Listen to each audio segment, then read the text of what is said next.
بلجيت الإمسوال دابا كاين تغير بزاف. Il y a une Instagramisation d'Imswell. Beaucoup de gens produisent à peu près la même image promotionnelle, voilà, liée au surf, etc. Voilà, qui est dans un esprit aussi de tourisme. كشي بقى داك السرافة ديال السوشيال ميديا. السرافة ديال السوشيال ميديا باش يوري السيرفر. Évidemment, c'est très bien qu'il y a des touristes. Il y a toujours le côté positif et le côté négatif. On s'est tous pris un peu en pleine face ce changement radical. On a la sensation d'être dans une enclave occidentale où vraiment c'est les touristes qui font la loi, ils sont chez eux en fait. Si un événement est là, tu es là pour témoigner et garder une trace de ce qui s'est passé. Si je vois une forme de résistance quelque part, oui. Si vous aimez le surf, vous avez probablement déjà entendu parler d'Imsouane. C'est un petit village de pêcheurs situé au sud du Maroc, près d'Agadir. Et un véritable paradis pour les surfeurs selon le magazine Forbes qui classe sa plage parmi les plus belles du monde. Ça vous donne envie d'y aller? Eh bien, vous n'êtes pas les seuls et malheureusement, ce n'est pas une bonne nouvelle pour certains membres de la communauté locale et les militants qui se mobilisent pour la protection du patrimoine marocain. Pour cet épisode de Trax, je veux vous parler d'artistes et de surfeurs qui résistent contre le tourisme de masse, la gentrification qui s'ensuit et en particulier contre un projet de développement touristique qui est en train de complètement bouleverser le village. Imsouane, c'était de jolies maisons troglodytes, des habitations creusées dans la roche typique du village et la Dolce Vita. Sauf que depuis janvier dernier, tout a basculé. Les autorités locales ont démoli le cœur historique du village et délogé environ 1000 de ses habitants. La version officielle, c'est qu'il fallait mettre fin à l'occupation illégale du front de mer où certaines familles vivaient pourtant depuis près d'un siècle.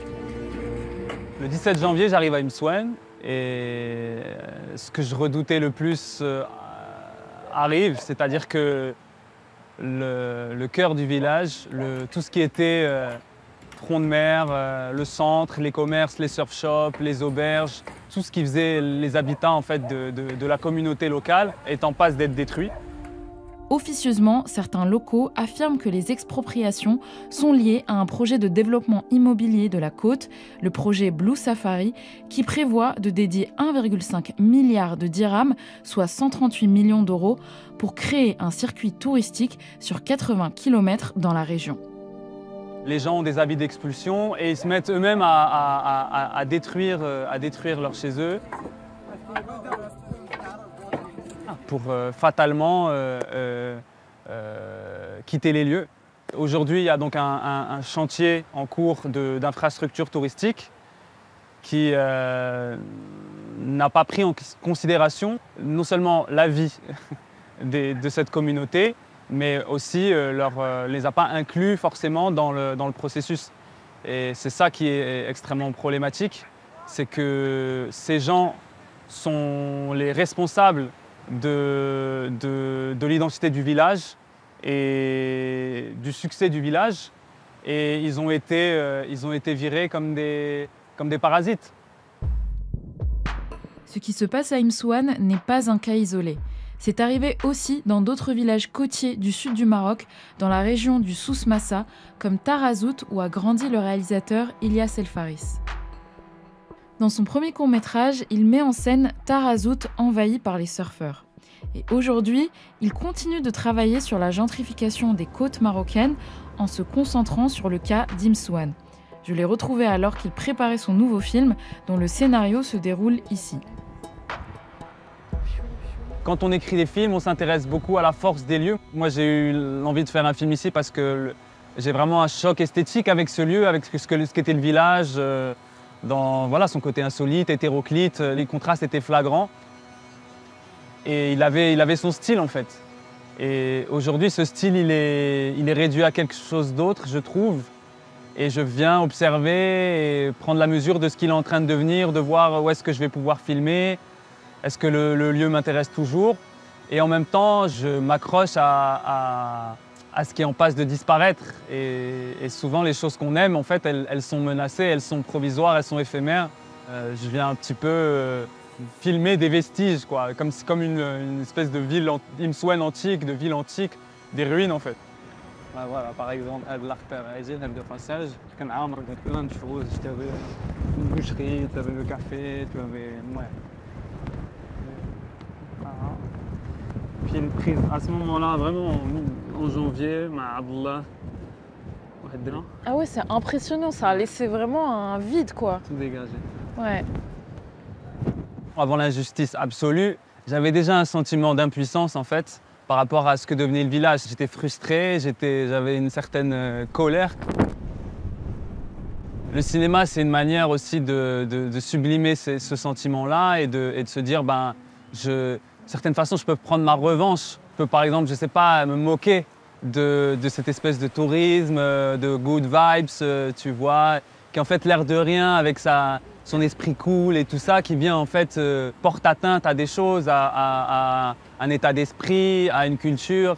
Et je fais un film qui traite de ça de façon un petit peu décalée, puisque c'est un film policier où justement là, il y a une effraction du réel, des rapports de classe, des rapports aussi d'identité. Et le ramadan arrive aussi, donc ça remet un petit peu les pendules à l'heure sur le fait qu'on est certes dans une station de surf qui fait penser à la Californie, où tout est cool, etc. Mais le ramadan vient aussi rappeler qu'on est dans un territoire musulman avec ses mœurs musulmanes, etc. Et donc voilà, c'est ces contradictions, c'est cette espèce de village-monde en fait qui m'intéresse. Mon rôle, c'est de valoriser ce qui pour moi a de la valeur. Et du coup, c'est effectivement résister ou défendre des aspects plus populaires, plus originels du village, par exemple.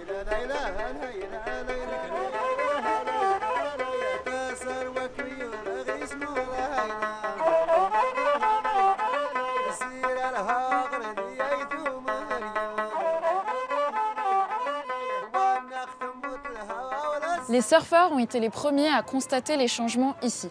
Pour eux, plus qu'une passion, le surf, c'est leur gagne-pain. Et parmi eux, on retrouve Hamza, aussi appelé Skouloulou. وبالنسبه للسيرف كان هو واحد الثقافه اللي زوينه وتنطلق مع بنادم بالعالم كامل. هذا هو اللي خلاني نختار السيرف بزاف.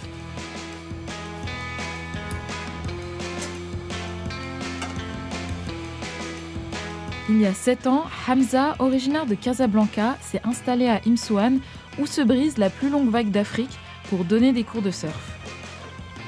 في الاول كان بحال واحد الكوميونيتي، كان بنادم عايش مع بعضياتو، لي سيرفر كانوا عايشين مع بعضياتهم، كاين واحد لومبيونس تنتلاقاو مثلا، كاين واحد الضحك، كاين واحد النشاط، كاين واحد البارطاج.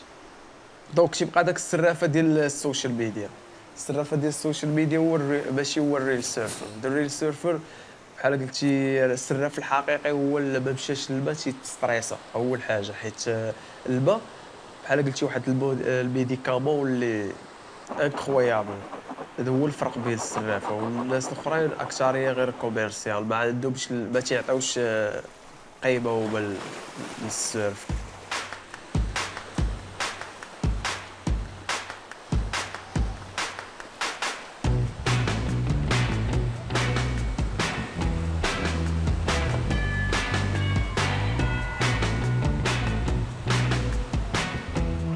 Récemment, il a lancé un appel devenu viral parmi la communauté de surfeurs marocains où il les appelait à se mobiliser contre la commercialisation des côtes marocaines. Le déclic pour lui, ça a été un voyage au Sri Lanka. Il se rend compte que là-bas, on n'autorise pas les moniteurs de surf étrangers à enseigner sans permis de travail, contrairement au Maroc où on est beaucoup plus permissif. En rentrant, il pousse un coup de gueule contre les moniteurs qui travaillent sans autorisation officielle et privent les locaux d'opportunités d'emploi. دايروا راه اي لعبه في امسوان تتلقى التوريست اللي خدامين والمغاربه تيتشومروا. راه بزاف هادشي اخوتي، راه ما يمكنش تمشي لبلادهم وتخدم بلا فيزا بلا ورك فيزا. هادشي راه بزاف، راه خصنا نتجمعوا على هادشي، خصنا نديروا شي حاجه. Et son message a trouvé un écho auprès de nombreux surfeurs marocains. قبل ما دير الفيديو هذاك الانسان اللي كان جاي مثلا من اندونيسيا ولا جاي من السنغال ولا جاي من الكوت ديفوار كانه افريقي بحالي بحالو، والله ما دير الفيديو. غنشوف واحد جاي من دوله فقيره من دوله اخرى زعما ما عندهم الماده ديالهم بالعمله طايحه وداك الشيء، غنخليه يخدم. ملي تتشوف واحد مثلا جاي من فرنسا، الالمان، امريكان، استراليا، أستريا، it's make no sense because most of them they work in the high season in their country and they work in the high season in Morocco because the high season is different. ماشي انت اللي بغيتي ديرها وانا ما ندير والو تقول لي حقا you are full of anger revolution. No, I need to be revolutionary. بلا لي تاكس ما عندوش work visa تجيك شويه تتحس. اول حاجه انت ما تقدرش تمشي لفرنسا، هذه اول حاجه. ثاني حاجه كانك ما غاديش تخدم تما بلا ورك فيزا. دونك حنا هنايا دي يوز اور هوسبيتاليتي. والمشكل هو ان المشكل اللي تيطلع عليا الدم هو ان داك الاجانب فاش تيخدموا في المغرب تيعطيوهم السالير ديال لا فرونس، السالير ديال اوروب، والمغربي تيتخلص السالير ديال المغرب. ريفولوشناري هو واحد الانسان اللي تيضارب على الحريه. انا باغي نكون حر. Depuis que je suis ici, on parle de l'Imsouane d'avant comme une carte postale. Je sens que les habitants, mais aussi les touristes qui ont l'habitude de venir ici, sont en deuil. Et avec tous ces changements rapides, on cherche par tous les moyens à préserver l'histoire et l'identité de ce village. Moi, mon rôle, c'est témoigner et garder une trace de l'histoire. Donc, peut-être plus tard, mes images que j'avais faites avant et pendant et après ce qui s'est passé à Imsouane, ils vont avoir en fait un impact quelque part. Je suis allée voir Youssef Boudlal. Il est photographe et originaire du nord-est du Maroc. Aujourd'hui, il vit une partie de l'année à Imsouane. Il a choisi de documenter l'évolution du village avec des portraits faits à la chambre noire, une méthode artisanale qui rappelle le Imsouane d'avant, celui qui n'était prisé ni par les investisseurs immobiliers, ni par des projets de développement touristique. La première fois, la première année que j'ai mis les pieds ici, en 2014, je crois. Donc depuis, en fait, dès qu'on attrape le virus de cette vague qui est de la baie, on ne peut plus, en fait, aller ailleurs. Depuis des années, Imsouane avait en fait une carte postale internationalement connue. Donc tout le monde venait à Imsouane parce que, premièrement, la vague, et deuxièmement, les petits villages, les petites maisons, l'ambiance qui s'était créée depuis des années. Moi, j'utilise un procédé un peu particulier. Donc justement, le fait que ce soit un procédé ancien, ça accentue encore davantage le charme d'Imsouane. J'aime pas trop la monotonie. J'aime bien changer les angles des lieux. Donc aujourd'hui, le soleil est derrière nous. Je vais essayer de faire une image ici, entre les rochers. Peut-être un petit bout d'eau avant que la marée monte. J'attends notre modèle, qui est Skouloulou, qui déjà lui-même, c'est un personnage. Voilà. En fait, les gens traversent le temps à travers ce procédé. C'est un voyage, en fait. C'est une expérience dans le passé, on va dire. Je fais partie justement de ces gens-là qui vont garder en fait ces archives passées du village.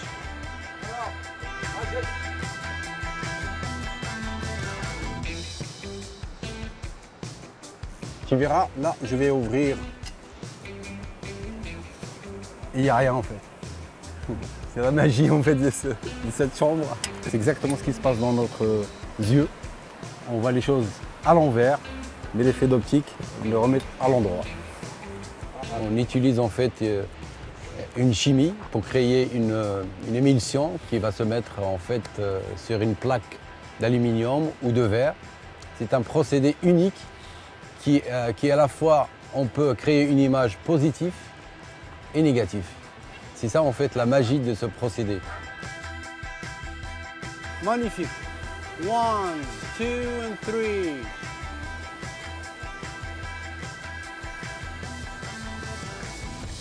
Bravo Alex. Là, On repart dans la chambre noire. On enlève la plaque. On ferme la chambre. Hop. Donc on fait des images qui sont récentes, mais par l'effet de la chimie, ça devient un peu vintage. Et donc c'est exactement la copie de ce qu'on faisait plutôt dans le 19e siècle. C'est une forme de résistance, c'est passer un message tout simplement, c'est garder une trace de ce qui se passe, c'est faire passer l'histoire à la génération à venir, forcément. C'est une forme de résistance, peut-être, je dirais pas contre ce qui se fait, peut-être c'est juste dire voilà ce qui était avant et voilà ce qui va être aujourd'hui, tout simplement. Youssef tient à préserver l'image singulière du village, mais soutient aussi son changement. Il n'est pas le seul de cet avis à Imsouane. Les personnes épargnées par les destructions, notamment, considèrent que le village n'est pas en train de disparaître, mais vit une forme de renaissance. Il y a le développement, on ne peut pas l'arrêter. Il y a toujours le bouche à oreille qui va parler. Et tant mieux pour le village, tant mieux pour Imsouane. Moi, je suis partant pour le développement touristique de la région. À Imsouane, j'ai découvert un village déjà détruit pour le tourisme. C'est peut-être pour ça qu'on y vit à différentes temporalités. Certains habitants, surfeurs et artistes tentent d'y préserver quelques traces d'un passé pourtant proche, voire de le recréer. D'autres, au contraire, ne veulent penser qu'au futur. Ici, peut-être plus qu'ailleurs encore, la question se pose. Qui est garant de l'identité d'un territoire ? Et comment le développer sans se renier ? Moi, l'espoir que j'ai, c'est que les gens y trouvent leur compte, en fait. Les locaux retrouvent une place centrale, en fait, ici, et qu'il y a une responsabilité, même dans l'identité du village, en fait. Que ce ne soit pas quelque chose qui les dépasse, qui nous dépasse, que les gens aient leur mot à dire, et que ce ne soit pas simplement ceux qui ont l'argent qui aient le dernier mot. حيت ريبو الديور ما ريبوش البوجه